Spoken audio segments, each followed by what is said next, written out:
The last of the state questions. This is one where the State Chamber and Farm Bureau may not be totally in agreement, but sure, it's our chance to air out the issues here on 801. Absolutely, and I think it was Ronald Reagan that said that if you agree with me 80% of the time, you're my friend. So in terms of State Question 801, it would change the way that school districts are allowed to use existing property taxes in their building funds. Currently, building funds are limited to use on construction, remodeling, landscaping, and maintenance. State Question 801 would enable local school districts to use these funds for school district operations, including teacher pay, textbooks, or classroom supplies. So we have pretty extensive in terms of support and oppose on these state questions. What are supporters saying about State Question 801? It empowers local voters, school boards, and superintendents to use money already in building funds, which is 5 mills, on local priorities. This outdated restriction has limited local tax dollars from being spent in the classroom for more than 60 years, and the vast majority of states do not have similar limits. State Question 801 will not raise taxes on any family or business, and it will not affect school bond measures. The safeguards that currently exist will remain unchanged. So, what are opponents saying about State Question 801? Passing State Question 801 lets state government off the hook for adequately funding education. Schools are already using their building funds for necessary expenses like facilities, maintenance, and janitorial services. This will only put additional pressure on these funds. If local school boards and superintendents make poor financial decisions, it could lead to an increase in the number of school bond measures. And the State Chamber has been out. This is one of the 3 state questions that you all are promoting. And sure. And for our concern from officially, we don't have a policy on this because we have kind of conflicting policies of one of allowing sure. local control, and one of the things out of this state question, if the voters pass this still doesn't happen unless they come back in their local school district and vote for this. So it's really a 2-part deal. The state question we passed, which would authorize local districts to make the decision on whether to divert their bond funds. So it would become a local decision in whether to that 5 mills is still tied to the bond fund or whether to free it up for these other operational expenses. And then our concern from a Farm Bureau standpoint is that there's many school districts that need these funds to be taking care of their facilities, and we're worried that if they divert to paying teacher salaries or operational expenses, sure. and that goes on for several years, that building expenses will be neglected, and all of a sudden we have a crisis, and air conditioners that aren't working, or roofs that are leaking, or aren't replacing physical facilities that need to be replaced. Sure. And so then we'd have a crisis, and then there would be pressure to do ad valorem taxes. And we appreciate that this question currently doesn't increase ad valorem taxes at all, but we're right. worried that 3 years or 5 years or 10 years from now, if we don't invest in our building funds, make the building fund investments that we need to, that it will result in crises in many districts that then it will require. Possibly could push it forward. And I definitely hear the concerns. I've heard them, when I was a legislator, I heard some of these concerns too, as it's been expanded throughout the years a little bit to allow for some additional expenses coming out of the 5 mills that is currently collected from ad valorem.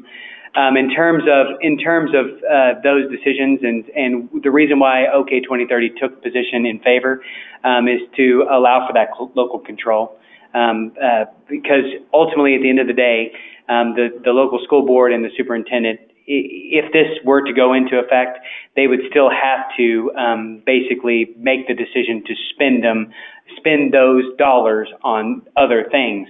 There are obviously going to be school districts that don't have additional funds within their building fund, and then there are going to be a large number of school districts that either carry over or have a tremendous ad valorem base.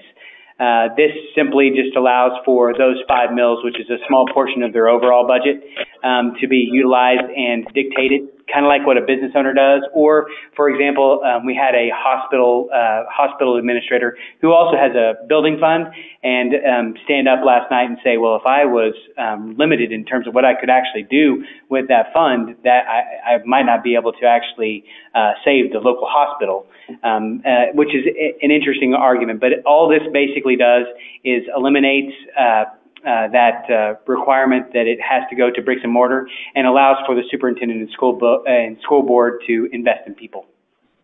There will be quite a bit of variation depending on districts around the state. Our state, yes. we have a lot of, we have well over 500 districts in our state, and so there's a lot of variation depending on what their local ad valorem tax base is like, and what the age of their physical facilities, and obviously districts that have a lot of new facilities, they may not have the building maintenance pressures of a district that's an older district that is dealing with 1950 or 1930 facilities. So there is a lot of variation around the state with how some districts have the flexibility to where they could give it up for building easier than other districts where they probably need every bit of the 5%. You know, and or 5 mils, not 5%. Right, 5 mils. And I definitely see that. And you know, of course, you know, as I was a legislator, you can see the different school districts and how they were affected. When a development went into a school district, you could see the boom that actually occurred within that district. So there is obviously, and we've heard from some superintendents about how this could create a little bit of an issue amongst different school districts, and depending on their ad valorem base. I do think that there is some discussion in the legislature talking, and this is something that, as we were doing our research, we found an existing building fund stabilization fund, which is interesting. Now, it's never been funded, but they actually contemplated the idea of having all this, because it not only becomes an issue whenever we're talking about this, but it also becomes an issue whenever we're talking about teacher pay. So if the legislature decides to put the $5,000 teacher pay raise, that doesn't mean or guarantee that the local school district itself, especially in western Oklahoma, which has a high ad valorem tax base based on wind, based on oil and natural gas, and all the pipelines that we have currently out and amongst western Oklahoma. But I think that there's been some thought about possibly doing some, and this was one of the thoughts from a senator, about putting some money into that to try to offset the difference between each individual district for those building funds, which I thought was an interesting concept. And it's, as you say, since there's already a law that's there but not funded, it's an issue our state's wrestled with for a very long time. So I guess the pro on this is that it does give local control, at least from our perspective at Farm Bureau. The pro on this is that it gives local control. So each of those districts, if this question passes, gets to make a local decision whether they want to divert their 5 mils of building fund or whether they want to maintain it as 5 mils in building fund.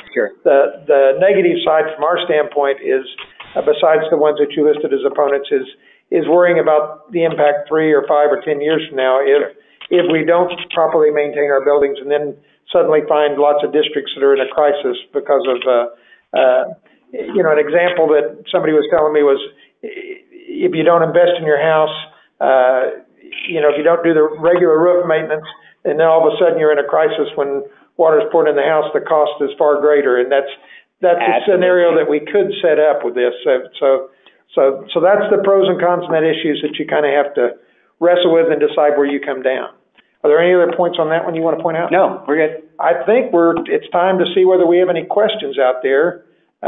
We're going to, so those of you can unmute now. If you want to ask a question, you can unmute your phone and ask us. And then anyone who's emailed in a question, we'll be seeing what email questions we have in as well. So we promised to wrap up in about another 10 minutes. So we've got about 10 minutes here that if you have any questions over the phone or over the email, we'll be glad to tackle those. Rod, aren't most of the school boards, or many of them, opposed to this last question? Mike and I will each take a shot. It's interesting. I think a lot depends upon the scenario of the school district. And so as I've been going around the state, the question was, are most of the school districts opposed to this? And I would say of their leadership of the education groups, I agree. Most of the leadership of the education groups, I think, is opposed to it. When you're out around the state talking to individual districts, and the school board members and the school board members. I think there's a difference there. School board members are probably still basically maybe 50-50, depending on the school district. The leadership of the school through the superintendent would be higher in terms of the negative. Yeah. And by the time you get to the leaders of the state associations, it's pretty much unanimous against it, I think. Sure. So as you work your way down the tree, it's from pretty much unanimous against it at the state education groups to fairly strong against it at superintendents and principals and probably split at school boards. I think that's a good description. But yeah.